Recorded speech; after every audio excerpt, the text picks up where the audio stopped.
Queridos amigos Ideal, é com muita alegria que a gente retorna a essa casa. Estivemos aqui mês passado, estamos hoje voltando, e é muito bom rever alguns amigos que nós encontramos aqui mês passado. Uma casa tão bonita, tão organizada, né? Acho que a única casa espírita que eu fui que tem elevador,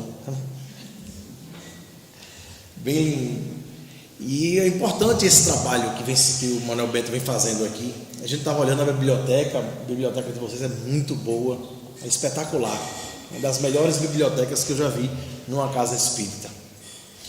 Mas vamos correr, porque o tempo aqui é curto, né? Fiquei sabendo que o palestrante só tem meia hora, 40 minutos para falar, então eu vou correr para dar tempo, até porque o tema da noite de hoje é um tema bem interessante, bem profundo. São as evidências científicas da sobrevivência da alma, e nós costumamos fazer um seminário de 2, às vezes 3 horas sobre esse tema. E hoje nós vamos fazer um resumo do resumo e falar meia hora para vocês. Tanto que eu preparei um material bem grande aqui, mas não vai dar. Então a gente vai resumir esse assunto. E que é raro na casa espírita, né? Geralmente a gente vê muito aquela palestra mais religiosa. Hoje vocês vão assistir uma palestra científica. World Values Survey. Esse instituto fez uma pesquisa em vários países para saber se as pessoas acreditam que o ser humano tinha alma. A Índia, 81% das pessoas acreditam que o homem tem uma alma, e 66% acredita na vida após a morte. Aí está lá, o Brasil, 82% da população acredita que o ser humano tem uma alma, e 71% acredita na vida após a morte. E no Paquistão, 100% acreditam que o homem tem uma alma, e 100% acreditam na vida após a morte. Então, esse foi o panorama dessa pesquisa. Bem interessante. Dentre a longa tradição de filósofos, cientistas com visões não reducionistas, ou seja, predominantemente no século XIX, só seriam aqueles cientistas que acreditam em algo além da matéria. Dentre eles, Pitágoras, Sócrates, Platão, Aristóteles, Francis Bacon, René Descartes, Immanuel Kant, William James, Peirce, Myers, Bergson, Wilder, enfim, tantos e tantos outros aí. Mário Bodegard, Karl Popper, David Chalmers, Thomas Nagel. Então essa turma toda aí sempre acreditou que tínhamos algo além do biológico, algo além da matéria. Mas foi na psiquiatria, atualmente, onde a gente está vendo um trabalho sendo realizado, inclusive dentro do meio acadêmico, que está trazendo a hipótese do contínuo da vida, a hipótese de que nós temos algo além da matéria, algo além do biológico. Existem duas correntes hoje dentro da psiquiatria. Existe a corrente dualista, de que a mente e o cérebro são duas coisas separadas, né? O cérebro seria um filtro com função transmissiva ou permissiva, um órgão para limitar e determinar de uma certa forma a consciência produzida em outro lugar. Essa seria a hipótese espiritualista, aquela que acredita que a mente e o cérebro são duas coisas separadas e que a mente ela pode existir após a morte biológica do corpo físico. É o que está norteando hoje as pesquisas dentro da psiquiatria. E a outra corrente, a corrente monista, materialista, reducionista, que reduz tudo ali à questão cerebral. Mente é um produto da atividade cerebral, teoria da produção, que a mente seria uma produção do cérebro, e se estabeleceu isso, de que a mente, lá no passado, de que a mente era uma produção do cérebro. E hoje o que a gente vê é essa outra corrente surgindo com muita força dentro da psiquiatria, mostrando que o nosso cérebro seria um computador. Esse computador, ele precisaria de um programador. E o programador seria a mente, ela seria uma entidade, não é orgânica, pré-existiria a formação desse cérebro e sobreviveria à morte biológica dele. É como se eu ligasse uma televisão aqui, se fosse a Rede Globo, estivesse passando aqui o Jornal Nacional para vocês. Aí quem está trazendo as notícias para vocês? É o aparelho de televisão ou é a Rede Globo? Eu estou perguntando a vocês. Quem está trazendo as notícias? Respondam. A Rede Globo. Tudo muito bem. Através do aparelho de televisão. Então a Rede Globo seria a mente, a consciência, o espírito. E o aparelho de televisão seria o nosso cérebro. Está perfeita a comparação. Então, essas evidências, hoje dentro da psiquiatria, é o que está norteando o trabalho de grandes pesquisadores no campo da psiquiatria, para legitimar de que a mente, ela sobreviveria à morte biológica do corpo. Foi feita, inclusive, uma pesquisa no último congresso, aliás, no penúltimo congresso brasileiro de psiquiatria, com 600 psiquiatras. Foram feitas duas perguntas aos psiquiatras. Você acha que a mente, o seu eu, é um produto da atividade cerebral? Resposta: 53% acreditavam que sim, 47% não. 629 psiquiatras. Ou seja, quase 50%. Quase metade dos psiquiatras hoje afirma de que a mente pode depender do cérebro para existir. E a segunda pergunta: você acha que o universo, tudo o que existe, é composto apenas de matéria, partículas e forças físicas? Resposta: 47% não e 72% disseram que sim. 72% dos psiquiatras num congresso de psiquiatria. Isso é muito sério, minha gente. É a mudança de paradigma que está chegando aí. 655 psiquiatras responderam.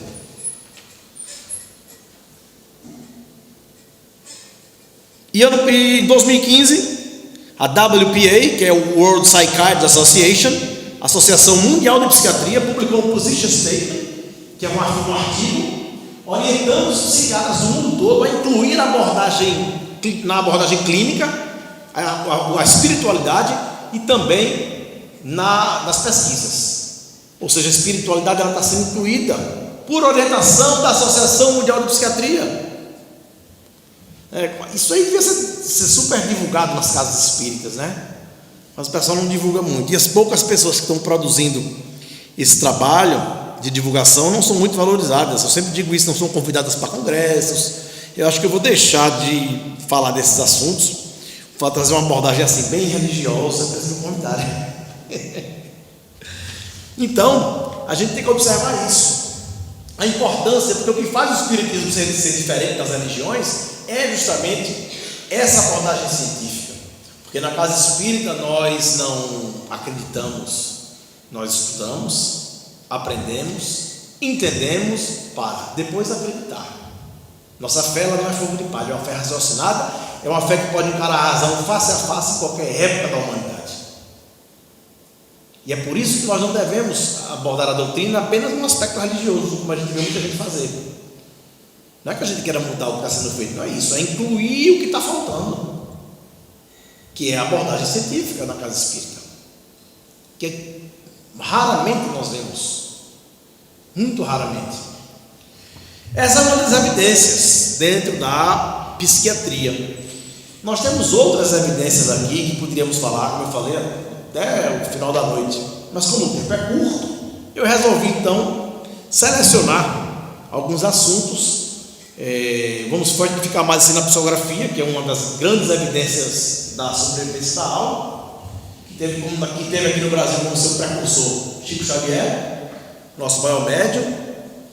E vale salientar, né, que toda a codificação, toda ela foi feita através do fenômeno da psicografia. Na época não existia gravador, não tinha como gravar as comunicações, então as comunicações eram todas através da psicografia. A codificação toda construída. E aqui no Brasil nós temos um celeiro de grandes médios fazendo um trabalho sério na mediunidade, na psicografia. E nós tivemos a oportunidade de conhecer de perto em torno de quase 30 médiuns de psicografia, não só no Brasil, mas fora do Brasil. E hoje a gente vai falar um pouco desse fenômeno, sem enaltecer o médium, porque na verdade, como na construção da codificação, Kardec nunca enalteceu o médium. Kardec sempre deixou claro que o médium era uma pessoa comum, normal. Eu não sou médium, eu não vejo nada, não sinto nada. Tem uma amiga minha lá em Recife que a hora a gente sai, ela é médium, né? E eu nunca vi nada, eu sou feito uma pedra. E quando a gente sai assim, ela diz: Guilherme, estou vendo um espírito atrás de você. Eu olho para trás, uma pessoa atrás do outro, eu não vejo nada. Eu não vejo nada. Então a gente iniciou um trabalho de pesquisa na psicografia há 5 anos atrás. Investigamos cerca de 250 casos no Brasil e fora, como eu falei, e escrevemos 2 livros: o Psicografia Casos Investigados e o Vida Após a Vida, a imortalidade estudada à luz da psicografia. E foram tantos casos assim que eu poderia ficar com vocês aqui falando e passando os casos, que são realmente muito intrigantes, mas eu vou selecionar aqui alguns. Esse caso ocorreu aqui em São Paulo, inclusive, com o médium Alaor Borges, de Uberaba, que veio a São Paulo e ele recebeu uma carta de uma senhora, e a carta ela veio com tantos detalhes que até a assinatura veio semelhante. E na época eles estavam fazendo um inventário, levaram a psicografia para o cartório e lá foi autenticada. O cartório reconheceu. Eu tenho a foto aqui e vou passar para vocês. Olha aí. É a da Eliezer Rezende Andrade. Em cima é o nome dela de solteira, de casada. E embaixo o nome dela na identidade é o nome de solteira. É o mesmo E, o mesmo L, o mesmo D. É muito parecido. E o detalhe, minha gente, essa psicografia o Alaor recebeu no ano 2001. Na época não tinha internet, não tinha Facebook, não tinha nada. Então ele não teve acesso a essas informações. Ela narra na carta que ao chegar do outro lado encontrou o ex-marido, encontrou o pai, disse o nome do pai e o nome do ex-marido na carta. Dados impressionantes. Dados impressionantes. Ele tem um depoimento dela aqui. Olá, boa tarde. Meu nome é Lindinalva Lorente, sou de São Paulo, bairro da Moca. Fui agraciada com uma mensagem, minha mãezinha, através do médium Alaor Borges Júnior, no grupo assistencial espírita Maria Dolores, e aqui estou, onde tudo começou. Foi um momento marcante na minha vida. Fiquei muito emocionada e as coisas que ela me disse eram tão autênticas, coisas essas que só eu sabia. E para completar, no final da carta ela assinou, exatamente igual ao RG. Como se isso não bastasse, foi reconhecido firma, pois na época estava sendo lavrado o inventário e eram todos unânimes a dizer: impressionante.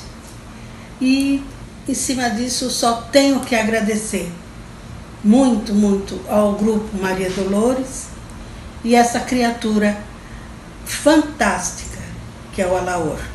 Obrigada, espero ter contribuído de alguma forma. Obrigada. Foi um caso bem impactante. Outro caso que a gente vai passar para vocês é uma matéria de televisão que eu passei aqui no último evento, vou passar novamente, porque acho que as pessoas que estão aqui são um outro público, e foi o caso que está no meu primeiro livro. É o caso da Maria Laura. Era uma garotinha que ela foi passar 2 anos e meio, foi passar o verão no sul da Bahia com os familiares. Lá ela contraiu a dengue hemorrágica. Quando ela volta para Pedro Leopoldo, ali ela já estava doente. Ela foi para o hospital, estava lá internada, e ela tinha um grande amiguinho da idade dela que tinha desencarnado 6 meses antes, afogado na piscina. E ali ela já no momento prestes a desencarnar, ela vira para a mãe e diz: minha mãe, o meu amiguinho, aquele que morreu afogado na piscina, está aqui e veio me levar. Algumas horas depois ela se desprende e desencarna. E aí a mãe dela ficou muito mal, entrou em depressão, e essa psicografia foi no Centro Espírita Luiz Gonzaga, em Pedro Leopoldo, casa do Chico Xavier, onde nós também tivemos lá lançando o nosso livro. E lá ela dá a cara, recebe o Orlando Noronha, que é um médico que começou o trabalho de psicografia ao lado do Chico, ele recebe a carta com riqueza de detalhes. Uma característica impressionante nas cartas autênticas é que, em grande parte dessas cartas, vem com nomes de parentes mortos, de avós, bisavós, tio-avós, tataravós, que o médium não teve acesso, informações que dificilmente ele conseguiria. Então, na carta, ela fala que foi recebida do outro lado pela avó Cida, que ela não conheceu quando em vida. Ela fala do potinho vermelho, que na casa dela tinha uma planta muito bonita no jardim, ela tirava as florzinhas e colocava as florzinhas naquele pote vermelho. Ela narra essa situação. Quer dizer, uma situação muito íntima entre mãe e filha que não tinha, o médium não teve acesso. Então é importante a gente observar esses detalhes que passam despercebidos muitas vezes, mas a gente que está na pesquisa, a gente consegue enxergar isso logo de cara. E no segundo caso, vocês vão ver o caso do garoto Cauê, que estava andando com a turma da pesada e foi fazer um assalto com arma de brinquedo. E aí era um casal de policiais da paisana que reagiu e alvejou o garoto, que veio a falecer. E a mãe ficou muito mal, ela se achava culpada, e a carta veio com tantos detalhes que fez com que a mãe se libertasse daquele aprisionamento mental. Agradeço, Jesus, os teus olhos nos meus, que do monte mais alto ao vale mais profundo, todos sem exceção, nas províncias do mundo, somos filhos de Deus. Em Curitiba, o médium Orlando Noronha Carneiro segue os ensinamentos que ouviu de Chico Xavier.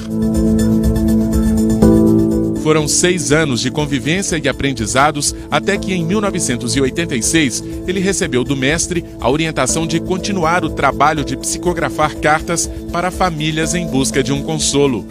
Mamãe, papai, Silvio Luiz, para que vocês saibam que estou aqui, não esqueçam das plantinhas no jardim de casa, que eu colocava no potinho vermelho.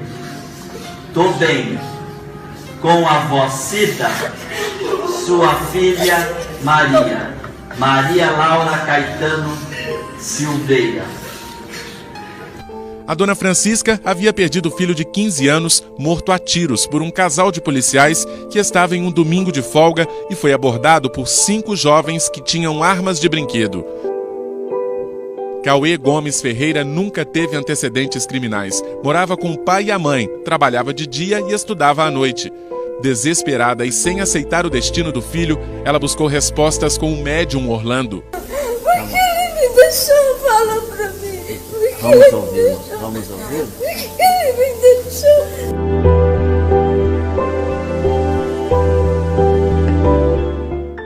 Mãe, pai, me perdoem a vacilada e a fraqueza que me tomou conta. Não vou citar o nome dos amigos, precisamos preservar muitas coisas. Eu sei que você repete para você, mãe, como o Cauê foi cair nisso. Eu fraquejei, mãe. Pai, eu vacilei, caindo na fantasia da moçada, porque eu me arrependo sim daquilo que fiz. Você, mãe, não falhou em nada. O que ocorreu foi cabeçada minha mesmo. Você não ia perceber nada. É que eu comecei a cair no vacilo dias antes do ocorrido. Então você não pecou em nada. Nem você, nem o pai Genival e nem a minha irmã Cauane. Tire, mãe, esta ideia de que você não foi atenta. Por favor, saia daqui sem esta ideia na cabeça. No final da mensagem, um detalhe descrito pelo filho emociona ainda mais Dona Francisca. Agora preciso parar sem esquecer de deixar um grande e forte beijo em você, mãe. O filho com aquele boné maneiro, o filho sempre com saudade, Cauê Gomes Ferreira. Me ajuda, Senhor, a superar essa dor, meu Pai. Me ajuda.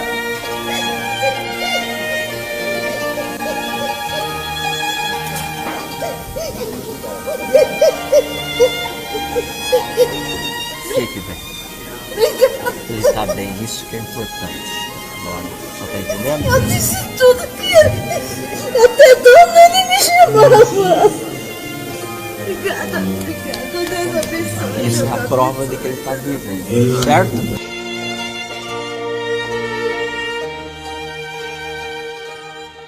Muito impactante, né? E não tem como a gente não se emocionar. A gente tem participado de muitas reuniões, de psicografias, e ali a gente se envolveu. Eu me envolvi muito com muitas mães, com muitos pais que entregaram seus filhos, e a gente se emociona junto. E o grande consolo que a doutrina espírita traz é a certeza da imortalidade, é saber que aqui não existe a Deus. O que existe apenas é um até logo. E esse até logo, ele faz com que a gente tenha força para continuar a viver. Porque entregar um filho, olha, eu nunca entreguei, mas pelo que eu já senti das pessoas que já entregaram, é uma dor imensurável. Chegam a dizer que é algo surreal, porque a tendência é os pais irem na frente. Quando ocorre o contrário, o filho ir na frente. E às vezes isso é que a gente tem encontrado, muita gente correndo atrás das cartas. Não quero cartas, existem caravanas, ônibus, eles vão. Onde tem um médico psicografando, eles vão. Não procuram saber, a dor é tão grande que não procuram saber se o médico é sério, se o trabalho é um trabalho honesto, nada. Eles vão, independente de quem seja, querem a carta. E a gente tem que mostrar isso, mas mostrar que a carta não é tudo. A carta é apenas um analgésico ali que vai curar, melhor, estancar aquela dor momentaneamente. Porque o remédio curador, aquele remédio que vai cicatrizar, que vai curar definitivamente a dor de quem entrega o filho, não é a carta. Mas a carta é um analgésico, como eu disse. Mas o remédio curador se chama doutrina espírita. E espiritismo, esse é o remédio verdadeiro que cura a dor de quem entrega o filho. Esse caso, o próximo caso que eu vou passar para vocês, que vem legitimar como uma das grandes evidências científicas da imortalidade, foi produzido através do médium Newton Souza, que é um médium do Ceará, que tem um trabalho, também um trabalho digno, tem um trabalho social maravilhoso, lá no Lar de Clara, tem escola, creche, é um trabalho lindo que ele tem lá. E esse caso era o caso da Dona Maria, que tinha um filho chamado Galdino, que tinha transtornos mentais, e um dia ele saiu de casa e nunca mais voltou. Uma senhora de 75 anos, começou a fazer cartazes e a sair de casa de manhã, só chegava em casa à noite, indo em delegacia, IML, pregando os cartazes, colando os cartazes em ônibus, em busca do filho.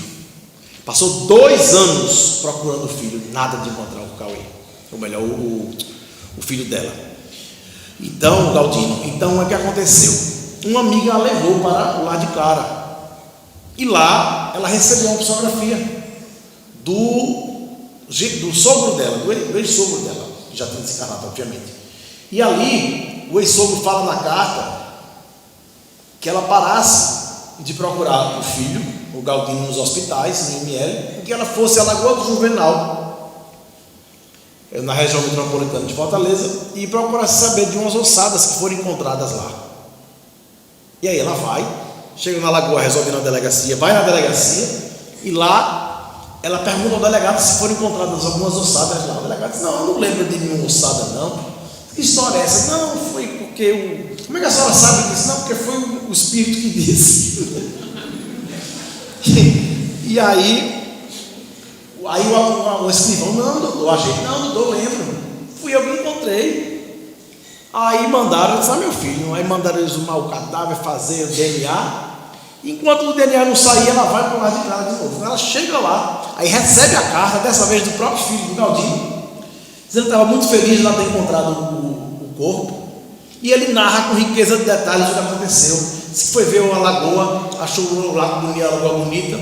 Tinham 3 rapazes, deram uma paulada nele com muita força, que ele não aguentou, morreu. Achavam que ele tinha dinheiro e tocaram fogo no corpo. Até os detalhes do que fizeram ele conta na carta. 10 dias depois sai o exame do DNA, era o Galdino. Como isso seria possível? Como? Porque ninguém sabia se o rapaz estava vivo ou estava morto. A psicografia veio dizendo que ele estava morto, ainda disse o local onde estavam as ossadas. E ninguém sabia, o médico não sabia, nem a própria mãe que estava procurando sabia.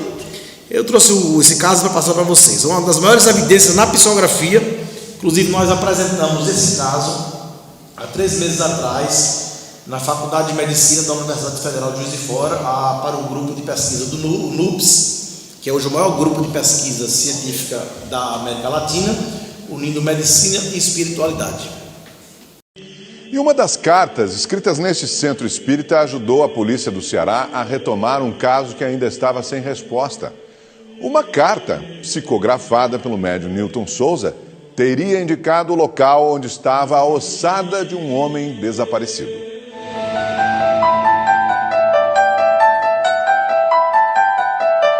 Esta lagoa escondia um mistério. Uma história aparentemente sem personagens, sem roteiro, sem fim. A Lagoa do Juvenal é um distrito de Maranguape, região metropolitana de Fortaleza. Fica a cerca de 30 quilômetros da sede do município. Em 2013, a polícia encontrou aqui uma ossada, mas não sabia de quem eram os restos mortais. Os investigadores tentaram identificar a ossada, mas não conseguiram. As ossadas estavam bastante estragadas, né? Não eram condizentes com ossadas recentes, mas de mais de um ano. Ao mesmo tempo, Dona Maria Lopes Farias, de 75 anos, vivia um drama. O filho dela, Galdino Alves Bezerra Neto, havia desaparecido há 2 anos. Ele foi para a casa do irmão dele, no Metrópole, e de lá ele viajou. Ele deu para Andarina, estava com 15 anos que ele deu para Andarina, não sabe? Que ele tem problemas mentais. Aí há 15 anos que ele saía, mas ultimamente ele saía e voltava logo, não demorava muito não. Dona Maria espalhou cartazes com a foto do filho, que desapareceu aos 47 anos, e passou meses em busca de alguma informação. Onde tinha onde tinha albergue, eu ia para a rodoviária, pedia os motoristas para colocar foto dele, eu tirei as fotos grandes dele. Onde estava Galdino? Estava vivo? Morto? A angústia só aumentava. Quando ela passou a frequentar esse centro espírita, recebeu uma pista, uma informação que teria vindo de outro plano e poderia desvendar o mistério. Uma carta psicografada pelo médium Newton Souza. Eu recebi uma carta do avô dele, que o nome é o mesmo, só que não tem neto, é só o nome Alves Bezerra. Aí ele me falando que eu deixasse de procurar ele nos albergues, deixasse de procurar ele no ML, nos hospitais, eu fosse para o Canindé, mandar celebrar uma missa, mas antes eu passasse na Lagoa do Juvenal e visse umas ossadas que foi encontrada lá.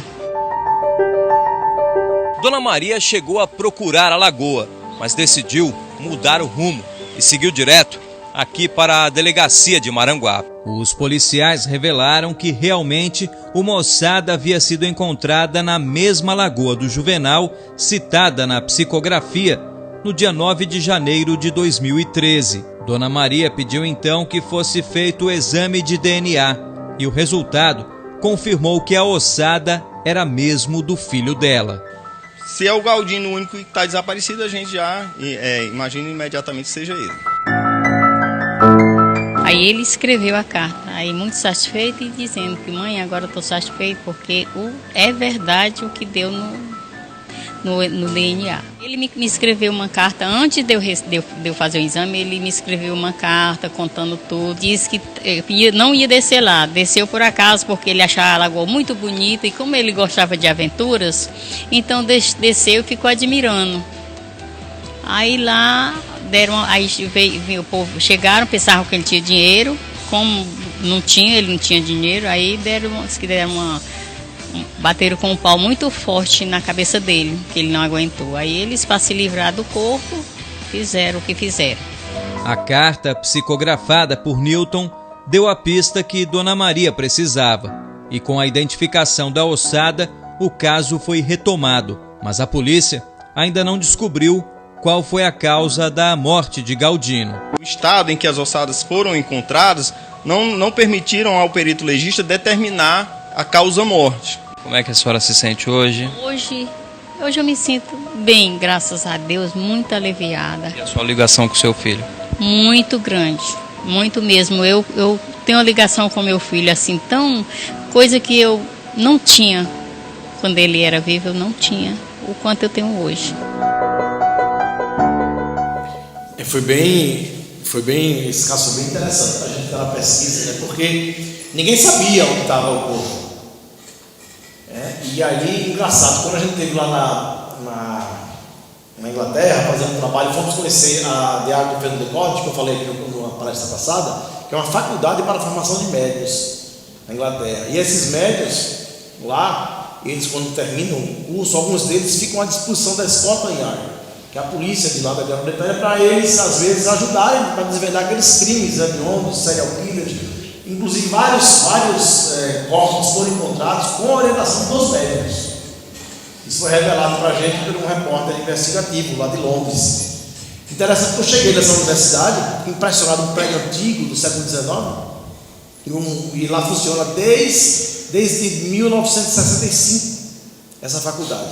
Aí fui conversar com a diretora da universidade, falando que era brasileira, e eu falei que era...